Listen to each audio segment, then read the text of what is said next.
এই পৃথিবীতে এমন কিছু জায়গা আছে যেগুলো যতটা না সুন্দর তার চেয়ে অনেক বেশি ভয়ঙ্কর। আজকে আমরা যাচ্ছি পৃথিবীর সবচেয়ে বড় ম্যানগ্রোভ বন সুন্দরবনে। কিন্তু এই বনে শুধু গাছপালা বা বাঘ নেই, আছে এমন কিছু অদৃশ্য শক্তি যাদের কথা আজও কেউ জোর দিয়ে বলতে পারে না।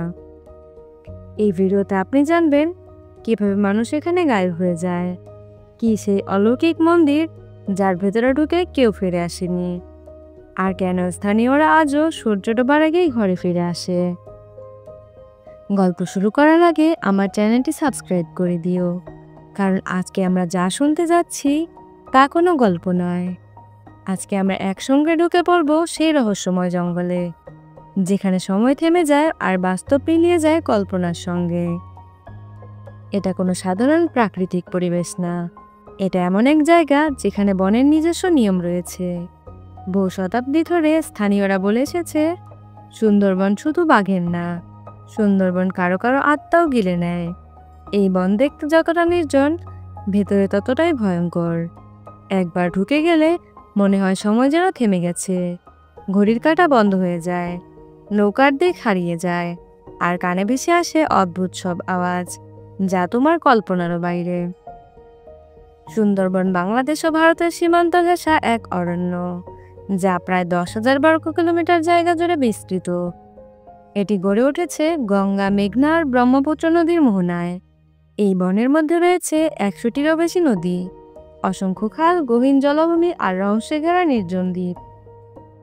এই বনের 7 ভাগ বাংলাদেশে আর বাকি অংশ ভারতের পশ্চিমবঙ্গে। হাজার হাজার খাল আর নদী এ বনের শ্বাস প্রশ্বাস।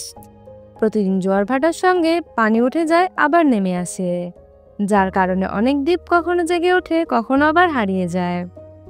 এই পরিবেশের মধ্যে অনেক জায়গা এমন আছে যেগুলো কখনোই এক জায়গায় থাকে না, আর যে জায়গায় পা রাখলে কাল তা নেই।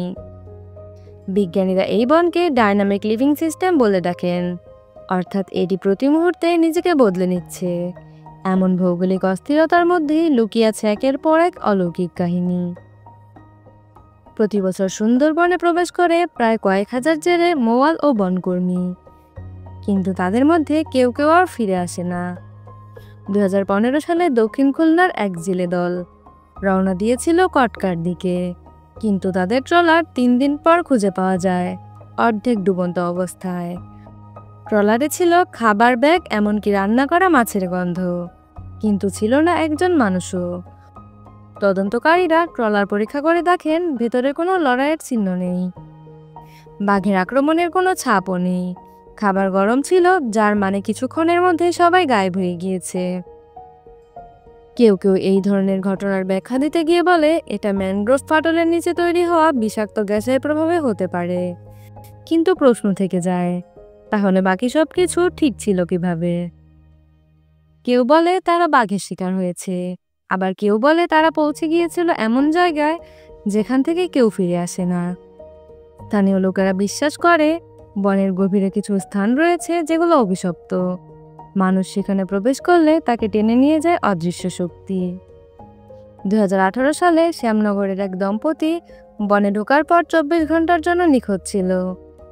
ফিরে এসে তারা বলেছিল, আমরা ঘুরছিলাম, কিন্তু সবসময় মনে হচ্ছিল আমরা একটা গোলপাকে পাক খাচ্ছি, যেন কেউ আমাদের পথ ঘুরিয়ে দিচ্ছে। সুন্দরবনের সবচেয়ে বড় রহস্যগুলোর একটি হলো এর অদৃশ্য মন্দির। পুরনো মানচিত্রে ভদ্রকালী মন্দির, সোনার দ্বীপের শিব মন্দির, এমনকি নিঝুম দ্বীপের রহস্যময় ধ্বংসাবশেষ এর মতো নাম পাওয়া যায়। এইসব মন্দিরের কোনো স্থায়ী অবস্থান কেউ জানে না। স্থানীয়রা কেবল বলে ওটা দেখা যায় আবার হারিয়ে যায়। অনেক গবেষক মনে করেন এটা প্রকৃতির প্রতারণা। জোয়ারের সময় পানি ঢেকে দেয়, আবার ভাটায় মাটি উঠে আসে। কিন্তু প্রশ্ন হচ্ছে, কেন শুধু ওই মন্দিরের এলাকায় বারবার হারিয়ে যায়? 1867 সালে ব্রিটিশ অভিযাত্রী স্যামুয়েল হ্যারিসন তার জার্নালে লিখেছিলেন, আমি এমন এক পুরনো মন্দিরে গিয়েছিলাম যার চারপাশ জলের মাঝে ডুবেছিল, আর প্রবেশপথে লেখা ছিল যে ফিরে আসে সে আর মানুষ থাকে না। পরদিন সকালে তার মৃতদেহ মন্দিরের বাইরে পাওয়া যায়। মুখ ছিল পাথরের মতন শক্ত, চোখ ছিল খোলা, আর চোয়াল ছিল হাঁ করা। 2013 সালে বাংলাদেশের এক গবেষক দল সুন্দরবনের গভীরে এক পাথরের চূড়া দেখে ধারণা করেন এটা একটা শিব মন্দির। তারা ছবি তোলে, লোকেশন ধরে রাখে, কিন্তু আশ্চর্যের কথা হলো পরদিন তারা আবার গেলে জায়গাটা একেবারে অদৃশ্য হয়ে যায়। জিপিএস কাজ করে না, এমনকি ছবিও ভেঙে যায়। স্থানীয় জেলেরা বলে ওটা কোনো মন্দির না, ওটা বনদেবতার ঘর, একবার দেখলে আর ভুলেও যেও না। মন্দিরের ভেতরে কালী মূর্তির চোখে নাকি রক্ত জমেছিল। হ্যারিসনের দেহ পরে মন্দিরের বাইরে পাওয়া যায়, জীবিত নয় কিন্তু মৃতও নয়। তাকে বলা হয় the sleeping man of Sundarbans. সুন্দরবনের মানুষ মনে করে এই বন কারো একার না, এটি শাসন করে দুই শক্তি, বনবিবি ও দক্ষিণ রায়। বনবিবি হচ্ছেন এই বনের রক্ষাকর্ত্রী, যিনি ধর্মবর্ণ নির্বিশেষে সকলকে রক্ষা করেন। আর দক্ষিণ রায় হচ্ছে এক রহস্যময় দেবতা, যাকে অনেকে বাঘের রূপে ঈশ্বর বলে থাকেন। অনেক জেলে বা মওয়াল বনে যাওয়ার আগে বনবিবির নামে পুজো দেন।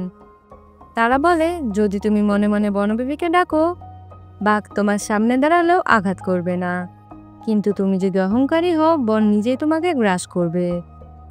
সুন্দরবনের রয়্যাল বেঙ্গল টাইগার সাধারণ বাঘ নয়। গবেষকদের মতে সুন্দরবনের বাঘ অন্য যে কোনো অঞ্চলের বাঘের চেয়ে স্মার্ট এবং আগ্রাসী, কিন্তু স্থানীয়রা একে শুধু বাঘ হিসেবেই দেখে না। তারা বলে বাঘ তো শুধু বাহানা মাত্র, আসল টান দেয় বন। কেউ কেউ বলেছে তারা দেখেছে একটা বাঘ ধীরে ধীরে চলেছে, কিন্তু কার ছায়া নেই। আবার কেউ কেউ বলেছে একজনকে আক্রমণ করেছিল, কিন্তু কিছুক্ষণ পর জায়গাটায় কোনো পায়ের ছাপই পাওয়া যায়নি। এই বাঘগুলো হঠাৎ করেই গায়েব হয়ে যায়, হঠাৎ নিঃশব্দে চলে আসে আবার মিলিয়ে যায়। সুন্দরবনের রয়্যাল বেঙ্গল টাইগার পৃথিবীর সবচেয়ে ভয়ঙ্কর বাঘদের মধ্যে অন্যতম, কিন্তু শুধু ভয়ঙ্কর না, এই বাঘেরা বুদ্ধিমান, চুপচাপ আর অদ্ভুত। এরা সাঁতার কাটে, গাছে উঠে যায়, এমনকি 12 ফুট পর্যন্ত লাফ দিতে পারে। অনেক সময় তারা শিকারকে ঘিরে ফেলে, কিন্তু আঘাত করে না, শুধুই তাকিয়ে থাকে। অনেক সময় তারা শিকারকে ঘিরে ফেলে, কিন্তু আঘাত করে না, শুধুই শিকারের দিকে তাকিয়ে থাকে। কিছু কিছু জেলে বলেছে তারা একবার এক বাঘকে দেখেছে যার কোনো ছায়া ছিল না, আর এক বৃদ্ধ মওয়াল বলেছিল ওটা বাঘ নয়, ওটা বন নিজের রূপ ধরেছে। আপনার কি মনে হয়? কমেন্টে জানিয়ে দিন আপনার মতামত। সুন্দরবনের কিছু জায়গায় রাত হলেই শোনা যায় অজানা আওয়াজ, কেউ কাঁদছে, কেউ হাসছে, আবার কখনো ঢোলের শব্দ। অনেক পর্যটক বলেছে হঠাৎ ঘড়ি বন্ধ হয়ে যায় বা মোবাইল ফোন কাজ করে না। সুন্দরবনের চাঁদপাই রেঞ্জে 2018 সালে একদল অভিযাত্রী রেকর্ড করেছিল লো ফ্রিকোয়েন্সি সাউন্ড, যা কোনো প্রাণীর নয় কিন্তু ছিল নিখুঁত ছন্দে। আবার 2020 সালে কিছু জেলেরা বলেছিল তারা আকাশে অদ্ভুত আলোর বল দেখেছিল। কেউ কেউ বলে এটা ইউএফও, আবার কেউ বিশ্বাস করে এটা দক্ষিণ রায়ের শক্তি। বিজ্ঞানীরা মনে করেন এই সব কিছুই প্রকৃতির খেলা, মানসিক ভ্রম, আবহাওয়া ও ধ্বনি প্রতিফলনের কারণে এমন হয়। কিন্তু প্রশ্ন হচ্ছে, একই ঘটনা কি এত শতাব্দী ধরে সবাইকে একই রকমভাবে বিভ্রান্ত করতে পারে? আপনার কি মনে হয়? কমেন্টে জানিয়ে দিন আপনার মতামত। লোককথা যে পুরোটাই ভুল তা নয়, তার প্রমাণ মেলে 2017 সালের স্যাটেলাইট ইমেজে, যেখানে সুন্দরবনের কিছু দ্বীপ অদ্ভুতভাবে ঝাপসা দেখায়, অথচ সেই জায়গা এর আগে দেখা যেত পরিষ্কারভাবে। স্থানীয়দের মতে সুন্দরবনের গভীরে এক সোনার দ্বীপ রয়েছে, এটা দেখা যায় কেবল সূর্যোদয়ের সময়। একবার একজন ভারতীয় দল সেখানে পৌঁছানোর চেষ্টা করেছিল, ট্রলার মিলেছিল, কিন্তু জাহাজের মধ্যে শুধু একটা পুরনো ঘড়ি বাজছিল, সময় থেমেছিল 3:33 মিনিটে। সুন্দরবন আমাদের প্রাকৃতিক সৌন্দর্য হলেও এর গভীর অরণ্যে লুকিয়ে আছে এমন কিছু যা হয়তো মানব চোখে দেখা সম্ভব নয়। প্রশ্ন হচ্ছে, এই জঙ্গল কেবল গাছ আর বাঘের জঙ্গল, নাকি এটা এক জীবন্ত রহস্য, যাকে বুঝতে হলে তোমাকে যেতে হবে সুন্দরবনের গভীরে, একদম ভিতরে।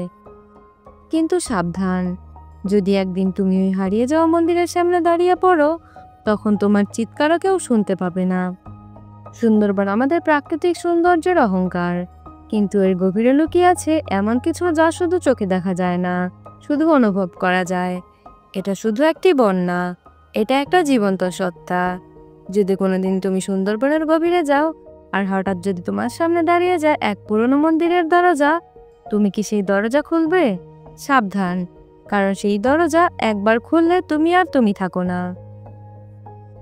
তুমি আজকে যা শুনলে তা শুধুই গল্প ছিল না, ছিল একটা ইশারা। রহস্য এখনো বাকি রয়েছে এবং সেটা তোমার দিকে এগিয়ে আসছে। তাই সাবস্ক্রাইব করে থেকো বাংলা ফ্যাক্টোপিডিয়ার সাথেই, না হলে হয়তো পরের গল্পটা তুমি শুনতেই পারবে না। দেখা হবে পরের কোনো ভিডিওতে নতুন কোনো রহস্য নিয়ে। সে পর্যন্ত ভালো থাকো, সুস্থ থাকো। আল্লাহ হাফেজ।